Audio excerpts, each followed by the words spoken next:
is just always mysterious and surprising. You never know what's around the next corner. You never know what's around the next corner. Hey everyone, and welcome to another Yogi Misfit Sessions. My name is Danny Pomploon, and I'm your host. Coming at you today with session 63, and I have my, as you'll discover on the show, my new best friend, Margo Lightburn, on the show, and she was amazing to talk to. Total extrovert, a woman of my heart. We just got down and dirty as to how hard and rough this yoga business can be. And I think even if you're not a teacher, but even a student listening to this, it's interesting to know like what your teachers are going through and like what we're having to bring to the table in addition to teaching our classes. I had a really good time having her on the show and just, again, having a really raw and honest conversation. I think there's so much more that goes on behind the scenes that people forget about. So I was super glad that we got to talk about it on this episode specifically. We got really raw about it. Which reminds me, how about a raw and real podcast review? Hey, just a reminder that your reviews on iTunes really do help the show grow. So if you could spend maybe just a minute or two giving us a little love, a little shout out, it'll help reach way more people the more reviews that we actually get on the show. There's a little link down below that tells you exactly how to review the show itself. Make sure you check out Amy McDonald's awesome Grow Your Business course. It's a 6-month program developed specifically for yoga teachers by Amy, who's an amazing yoga business coach. I've known Amy for quite a while now, and I really value her integrity and the content that she's put together for this course. She knows exactly what it is to be a yoga teacher, one, but also how to make this your main source of income. Growing Your Yoga Business is designed to help take people to the next level in their teaching. So whether you're trying to become a teacher trainer, or maybe you're a yoga hobbyist right now and you want to turn this into an abundant yoga business, this program is composed of 8 different modules. You get to work with some live calls with Amy, you get some workbook stuff, and you get to cover the whole gamut of marketing and how to just put everything together step by step. This business also talks about different pricing and brand etiquette and just really how to get your project started. When you sign up for this course, let Amy know that I sent you and you'll receive a whole lot of goodies. Plus, you'll receive $100 off the course and my arm balance video series. And Amy will include a free Facebook ad training. That's a whole lot of goodies. If you pay the course in full, use the coupon code DANNYFULLPAY, that's DANNIFULL PAY, to receive these goodies. Or if you opt for the payment plan, use the payment code DANNYPaymentPlan, that's Danny Payment Plan. I've included a link to the course in the show notes so that you can discover more about the program and see how you can utilize it to improve your yoga business. Last but not least, lots of love to our friends over at SF Yoga Magazine for their continued support on this show. Without further ado, here goes episode 63.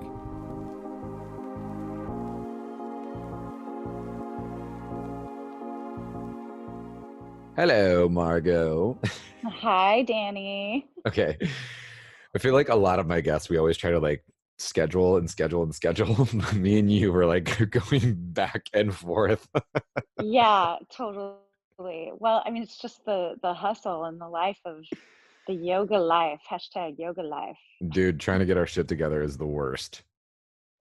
It's so gnarly. And yeah, I'm totally excited to do your podcast and just talk with other teachers about the real life struggle, and not just the struggle as a brand new teacher, but we've been in this a minute, and it doesn't feel like it gets much easier is really the sad story. So it's funny because I actually I pre-recorded a podcast episode with my I guess she's a business coach or something like that, it's a brand coach, and she was like, we need to talk about what you're doing this year because people need to hear that this is not easy. And Exactly. as I replayed some of the audio because she wanted to hear it as well, I was like, holy fuck, I do a lot. Yeah. A lot. Yeah. And it still never feels like you're doing enough. No, it's but not only that, Not only that you're not doing enough, but like, let's face it, you know, like we're yoga teachers and we're not like raking in millions and millions and millions, Exactly. which is For the fine amount, yeah, no, I know. because we didn't choose, you know, we didn't choose this for $1 million job, but like Right. you really have to be committed, one, two, and Mhm. also not be afraid of the failure part of it. Because if you are afraid of failing a few times, like you will not make it far in this beast at all. Yeah.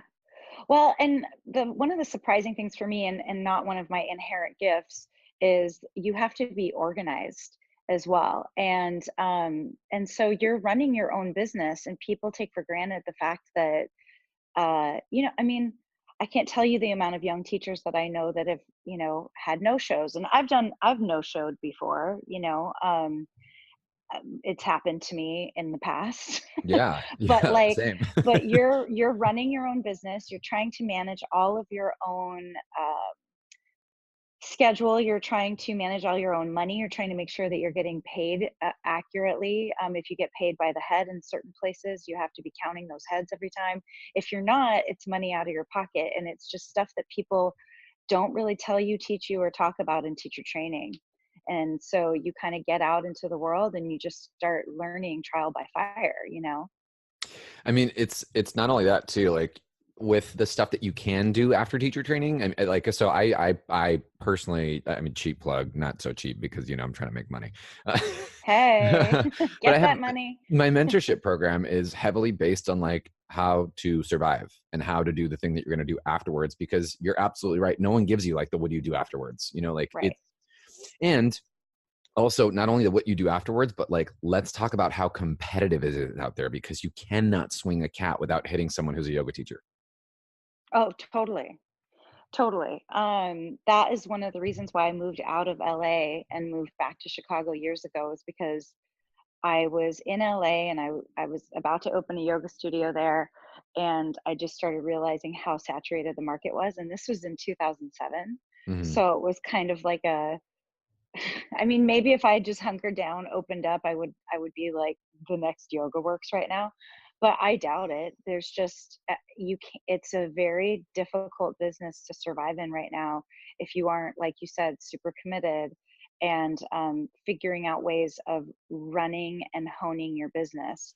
I know a lot of teachers that are giving up right now, and I don't want to say giving up because like that's a negative thing, but they're pivoting, shall we say, and doing something else. And it's a damn shame that it's not a sustainable industry, because there are good teachers and people who should be teaching. And just the way that the industry has gone right now, it's pretty hard to really make a living doing it.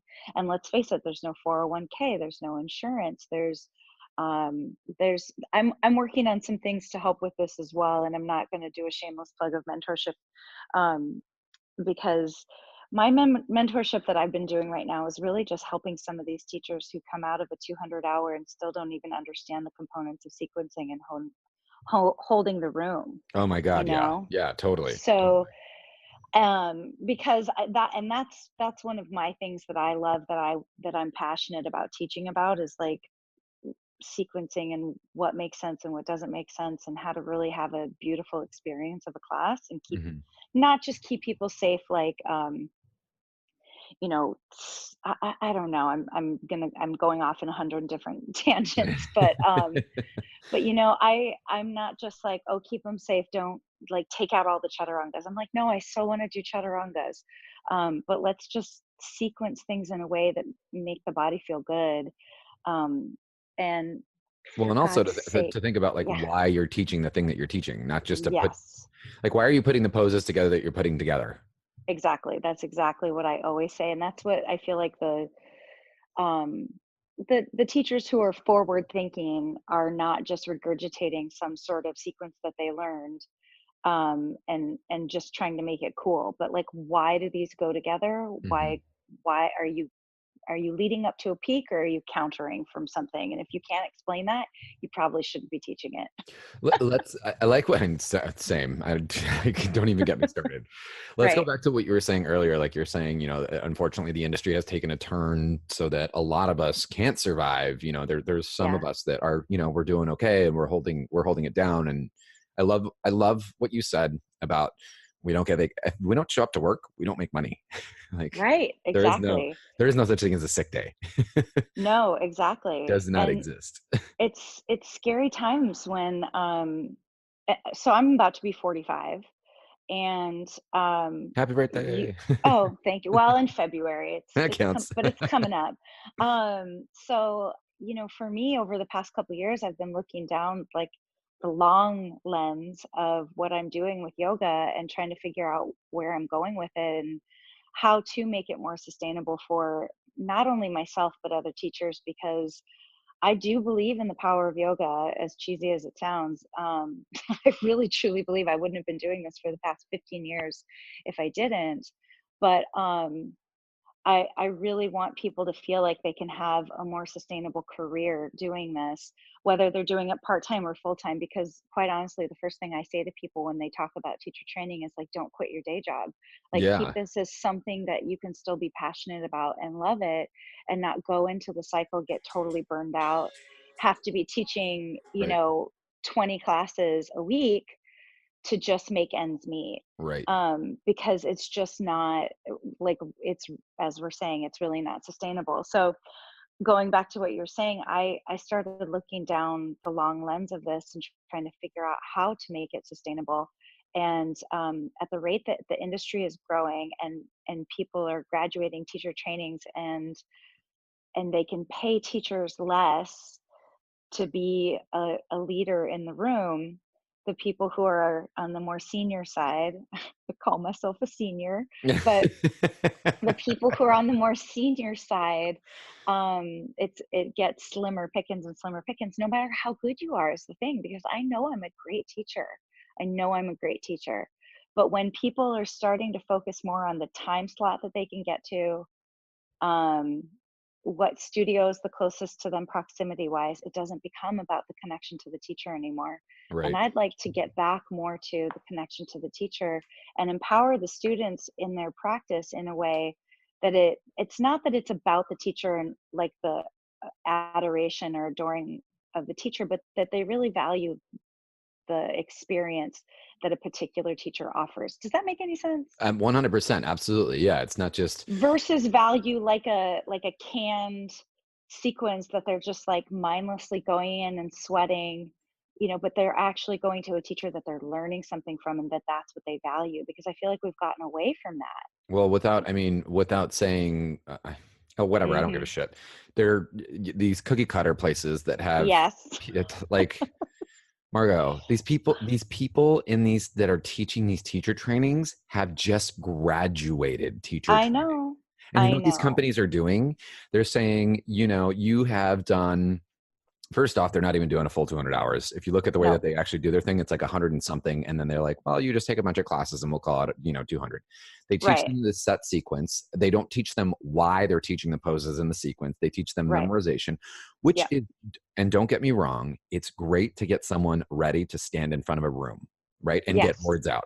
But it's Yes. not, and then you add some heat to it and you call it a challenging class, and then boom, and that's it. And Yeah. everyone says it's just, are you there for the learning experience where you're actually going to transform and do something? Like, listen, sweat and do all the chaturangas you want, you're still an asshole, like, Right. or I'm serious, like Yeah, no, I know.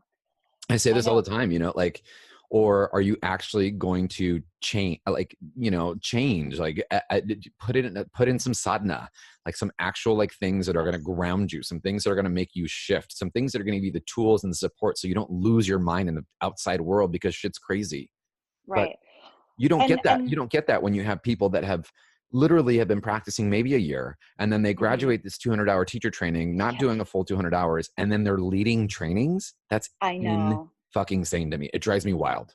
No, I know. I almost didn't even teach, Danny, because when I went to my first teacher training, which was with Baron Baptiste, this is back in 2003, I almost didn't even teach because I was like, I mean, who am I to teach? Like, and then my classes started doing really well, as I got on a schedule, and it's kind of a funny story.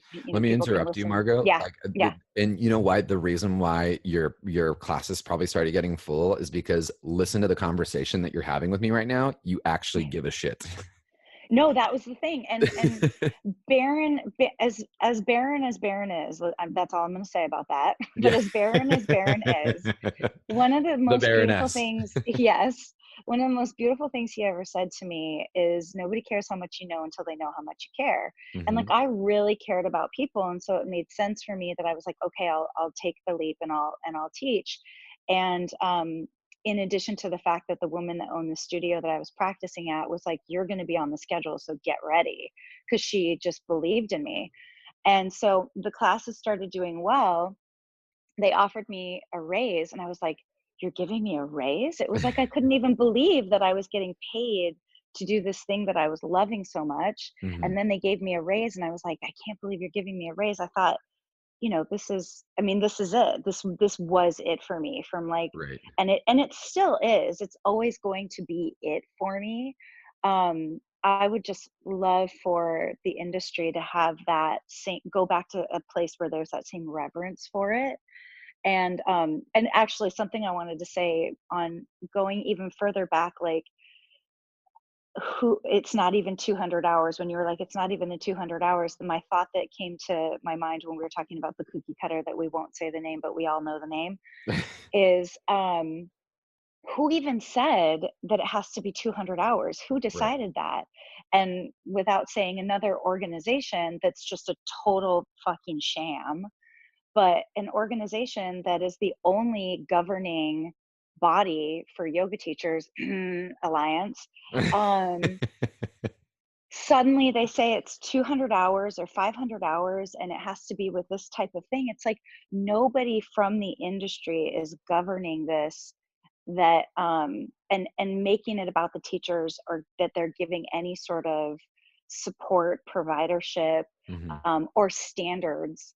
And really, it's my strong belief that somebody has got to make a competitor to that governing body Let's do it. if we're going to turn things around, Let's do right? let's do it. Yeah. Here's Working on it. here's one. I mean, I'm in. Here's one thing that Yeah. I do want to add. I Yeah. have some really, really, really close friends, some near and dear to my heart that work for both of these companies, and they are amazing Yeah. humans. I know. And I there's know. a lot of really great community in both of these organizations. The really great community, and they've done some really good things, right? Some Yeah. really, really, really awesome things. And I know. I'm not trying to bash them, and I want to be really clear on the show. Like, we're not bashing anybody. There are just some loops that have gotten way too big.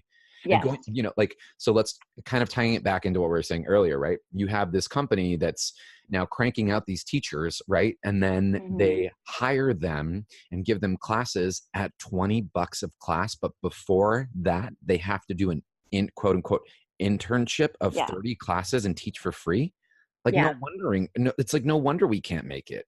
You know, Yeah, exactly. if you're not on Yoga Glow, if you're not on, the Mhm. cover of Yoga Journal magazine, if you're not Mhm. like our friends Catherine and Jason and Janet and, Yeah. headlining festivals, you're kind of screwed. You really, Right. and people say, well, you have to make a difference and you have to do something. We're all teaching the same shit. We're just using our voice to do it. But like, how do we then compete with everybody else that's just, turning and burning, turning and burning, turning and burning, turning and burning? Right. Right. It's so hard. Right. And even if you do get the cover of Yoga Journal, which is amazing, and I'm so proud of like Rosie, my friend, and it's definitely still like on my bucket list. Like Total same. I would love to be on the cover of Yoga Journal. So I'm not like hating on it. However, I've had some of the best gigs that a yoga teacher could have. Like I've worked for Nike, I've been sponsored by Smartwater, I've been an ambassador 2 times with Lululemon. Yeah. I've worked on with Oprah Winfrey and the Oprah Winfrey Network. What network? It's like I've had great gigs. Let me tell you, it's still not, $100 to $150,000 a year job. Even if you get the cover of Yoga Journal, you still have to find a business plan that parlays into a structure of financial income Hmm. that you can keep working with, whether that's teacher trainings, mentorships, Hmm. whatever it is, a Hmm. book, whatever it is. You cannot right now just teach classes and just teach the yoga and make a a career out of it, unless you are just totally willing to be, or if you open your own studio, but unless you are totally willing to be like, hey, I'm only in this to make a nominal amount of money and Right. just be happy teaching my weekly classes. Right. You know, And if yeah. yeah. Yeah. The other thing, it's like, I'm going to give you guys the $1 million like secret. Like I'm expecting royalties to come back. This is how I make my million right here, Margo. Are you ready? Okay, I'm ready. Organization plus action equals result. Right. I'll say that one more time. Organization plus action equals result. If Yeah. you want to get shit done, if you Yeah. want to run your own 200-hour, your own 500-hour, have a stream, a funnel, whatever it is that the hell you want to call it, you've got to put in the work, people. There's like, Yeah. Yeah. there's Yeah. not, it's not easy. It's not going to be handed to you. Now there is some good luck shots, where, Yeah. something has been handed to you or you have an in or whatever it is, but it's also a lot of like putting yourself out there. Yeah. Totally. Totally. Um, it's like I was gonna, like I said to you when you first sent me the podcast email, I was like, "Whoa, dude is on point." Because it's, you guys, if you ever get on Danny's podcast, he's going to send you an email, and it's, these are some questions, these are some topics. You make sure you're logged into this, which I didn't. I didn't download Chrome before we did this. So anyway, but he has his emails so structured and on point that I was impressed, because some of those just I don't, template is the wrong word, but just those easy go-to pieces to, like, I'm signing mentors, right, or mentees right now, and when I do a package with a new client on privates, like I set them up with an agreement so that we have an agreement with each other, so that Mhm. if for some reason, like, let's say you sell a 5 pack of privates, which is, Right. a lot of money. If there isn't a 3-month expiration date on that 5 pack, if somebody gets unmotivated or they have to travel or their, kid gets sick or all the different things that happen, that 5 pack that of the money that's been spent a long time ago, you guys, can linger for years. And people will call you and be like, remember you donated that class to the fundraiser? And it's like, there has to be a shelf life, and there has to be a structure in the way that you're going to run your business. And this is exactly what people coming out of a 200-hour from XYZ teacher training often don't understand. Right. And there's no reason that we all have to learn this the hard way. Like, you've been doing this for long enough, I've been doing this for long enough, that it's like, it's time to share the secrets. And that's what was so lovely about you when I said, wow, this is such a great email, the format of this for the podcast. You were like, oh, you can totally use it. And Well, I that's mean, a I'd be lying to you if I said I fucking made it up myself. Someone else well, handed me and the cards. so, Yeah. yeah, and that's the thing is, and that is one of the bizarre things in this industry that I don't see in other industries as frequently, I don't think. And granted, I'm not in a lot of other industries, but something about the competition and something about yoga teachers trying to feel or feeling like they need to prove themselves. It's like we all need to learn it the hard way. It's like we all have to go through it. So difficult. And like Rosie Acosta, she's so amazing. When I met and talked with her the first time, I was talking about wanting to launch my podcast, and she was like, you have to do it. And I said, I feel like I'm just doing what everybody else is doing. And she was like, who fucking cares? She's like, Yeah. Margo, you could have a podcast. And she's like, you could call it Radically Loved with Margo. And she's like, and I would not give a shit, which her podcast is Radically Loved with Rosie Acosta. So it was like hysterical, and I was dying laughing. But she was like, there is enough for everybody, and we should all be sharing and helping each other. And for some weird reason in this industry, it's like everybody feels like they need to feel like they reinvented the wheel. And it's like, listen, we're all teaching warrior two. We're all teaching, you know, whatever the most basic pose. It's just your own flavor that you're But adding to it it. starts from the top down, because Yeah. I will tell you firsthand, I had a senior teacher, a well-known senior teacher, pull me aside because I was taking notes in a training that I paid for. And they were like, "What are you going to do with these notes?" I'm like, "What do you, What? I, I kid you not." They're like, "What are you going to do with these notes?" And I'm like, "Well, what do you mean?" Well, they're like, "Well, we know that you're busy and you're up to a lot." Well, no fucking shit, I'm busy and up to a lot. But guess what? I paid for this training. Like Yeah. I paid for this education, and I'm not like, if it was almost insulting, like Oh, totally. That's it's, crazy. you didn't invent movement. You didn't invent Warrior 2. You may have Yeah. invented the way that you see it, but I'm also allowed to take that interpretation myself and then, teach that the way I want to teach it, like Right. I was Right. I was actually, it kind of it it broke my heart because this was a teacher Yeah. that I really respect and really care about, and this teacher is doing a lot of big things in the community, and I was just like, it also made me feel really human because I was like, wow, this person has insecurities too. Yeah. But Which, that's what yeah, we've created. That's what the market has created, is now exactly. we can't share this stuff, with each other because everyone's competition. And listen, Darren Main said it best. I will never forget this. He looked at me and he said, "Danny, this is the one thing I'm going to tell you." He's like, "You can look at everyone as competition or you can see everyone as your colleague." And he's like, "I prefer to have help from a lot of friends." Yeah, totally. I mean, I think that is like, it, yeah, that's awesome. That's exactly what I felt like when I first broke the silence and went to Rosie, because I was watching Rosie do all the things that I was like dreaming and wanting to do. And so I finally got over my own fear, and she knows this. We talked about this on her podcast, but I got over my fear of just reaching out to her. I was like watching her and feeling that feeling in my gut when I would like see her on Instagram, and I'd be like, "Oh, she's doing all the things I want to do," Right. and it struck like envy and jealousy and all of these feelings. And I was like, "Well, fuck, Margo, don't be an idiot. If you see somebody doing the things that you want to be doing, talk to them, ask them, say, Yeah. "Hey, how are you doing that?" And so I reached out to her. We got on a call, and she died laughing, and she's like, "Margo, I think that," she's like, "you are a more senior teacher than I am." She's like, "I'm like looking up to you, and you're a mom and you're trying to like do it all." And she's like, "That's to me so amazing." And of course I was like, "Oh, thank you, that's so nice." And um I gotta love you. but I know exactly, but this is why the podcast platform as a way of communication is so much deeper and greater and cooler than Instagram is ever going to be, Because we're having a real conversation and because you we're can hear having a it. real It's conversation. it's no, look how pretty this is, and look how I'm gonna Exactly. write this caption, and look, but it's just more like you can actually hear and feel. Yes, and for the listeners, Danny and I don't know each other. Like we know each other through Instagram, and we have some friends in common. Diana Oppenheim, who was a mentee of mine like years and years and years ago, was the first person who was like, "You should follow Danny." And you know Diana, right, Are Danny? you Like, kidding? I love the yeah, of course. Oppenheim.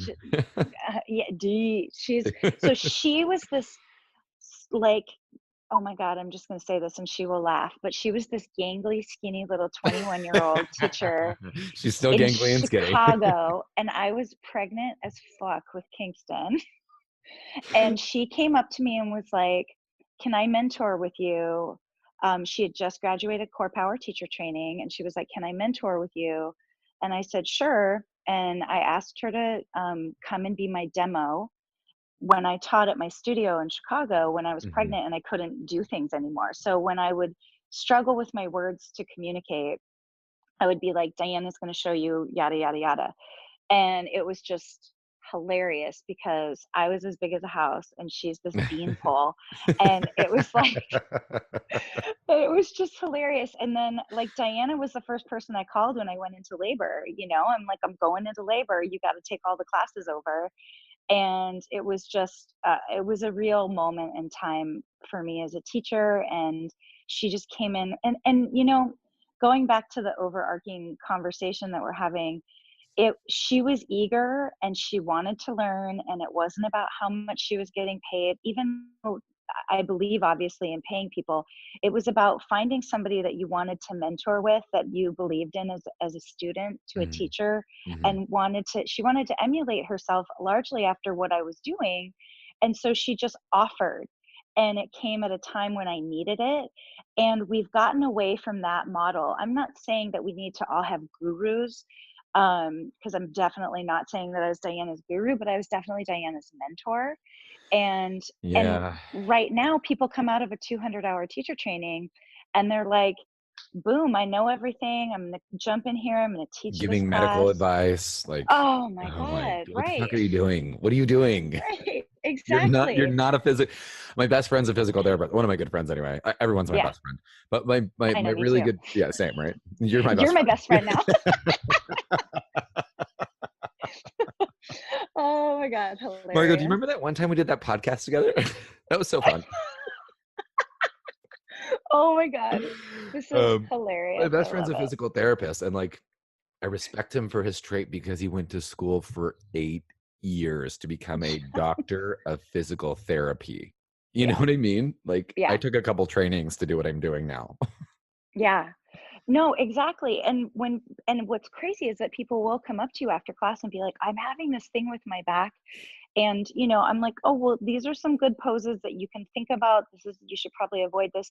And by and large, it's always L4, L5, because everybody's always over bending. Right. Everybody's, always over, like, collapsed in their back from sitting and cars and all the shit. So we all know it's L4, L5, it's SI joint shit, because people don't know they don't know how to move their feet Right. from pose to pose. Right. But I digress. And and I will straight up say, like, you need to go to a chiropractor or a physical therapist and make sure of what you're dealing with. And I mean, a guy said to me the other day, he's like, I'm having like complete numbness down my leg. I'm like, for all I know, you have MS. You Yeah. need to go and get checked out. Right. Right. But so anyway, Here's a question whoa, for you. yeah, Here's a question for you, Margo. If you're going to give 3 pieces of advice, right, for people to want to sustain them, and we've covered a lot. You want yeah. to give 3 pieces of advice for people that really want to sustain themselves in this industry. What do you say to them? Uh, it's kind of a, I'll say this, and I feel like it's conflicting, and it's a little bit, because two things: you need to continue education, but Hmm. you also need to get experience. Right. So it's conflicting even inside me. Like, I'm conflicted about it, because I do think you need to get in front of a room and start teaching and using your voice and using your words and gaining experience from looking at bodies.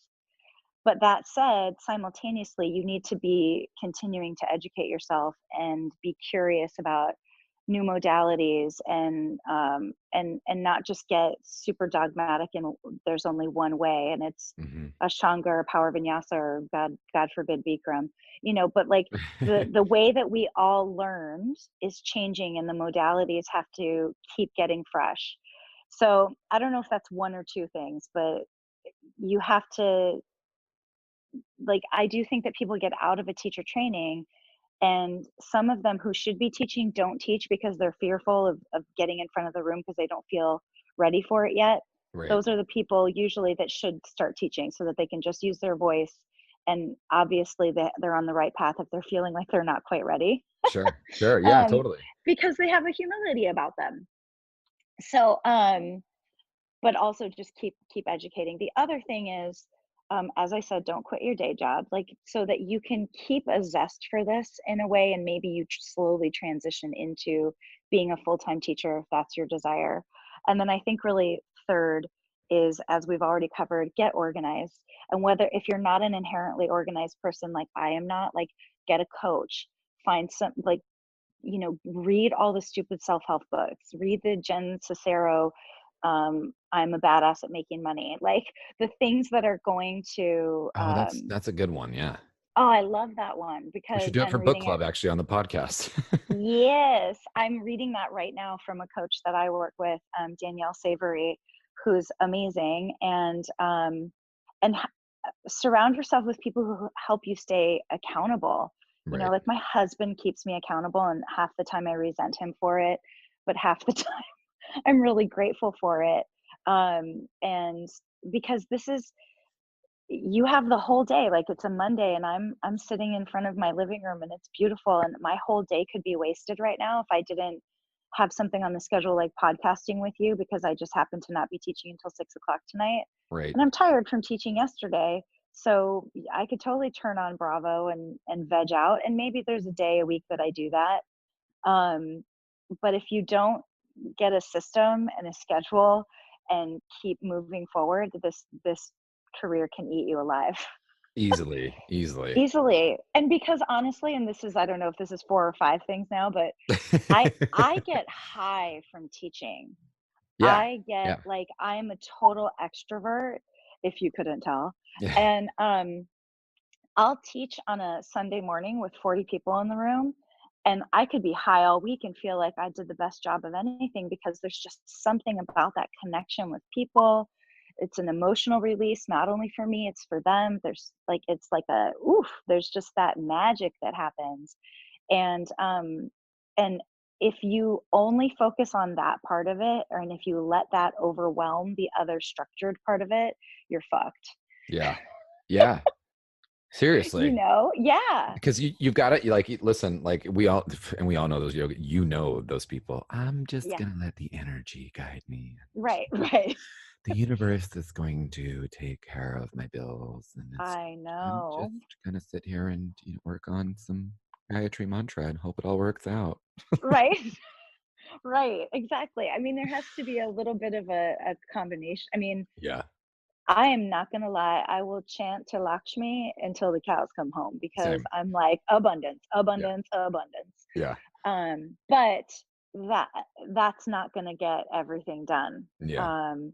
And it is the people that have systems, and I'm learning. I have to say that, but probably my first 8 years of teaching, I was just riding high, Yeah. but I was single. I didn't have the responsibilities that I have now, and the ways that I want to show up as a partner and a mom. And again, when I look down the scope of this, am I going to be teaching this exact same way 20 years from now Probably till I'm not. Yeah. 65? No. I need some big changes in the next 2 to 5 years. And when I say that, I mean I'm never going to not teach, but like I'm really looking at some big stuff right now. I have some big goals, like big scary goals. Let's do it. Margo, Let's do it. I can't thank you enough for taking the time out and coming onto the show today. And I'll make sure I link your schedule, and so that way people in the greater Chicago area can come check you out as well and check out your online stuff. No, I'm in Portland now. Oh, you're in Portland. I thought, why did I think you were in Chicago? Oh, because I always have so much of Chicago. Right. Who knows? I don't know. Who knows where I'm going to be, Danny? Let's just keep following me around and see what happens. We'll just put your schedule up there. People will find you. Right, exactly. More on that later. I have some things to share with you off air some point. Oh, let's do it. I'm down. Okay. I love a good old gossip session. Totally. Until the next Yogi Misfit session, this is Danny and Margo saying peace out.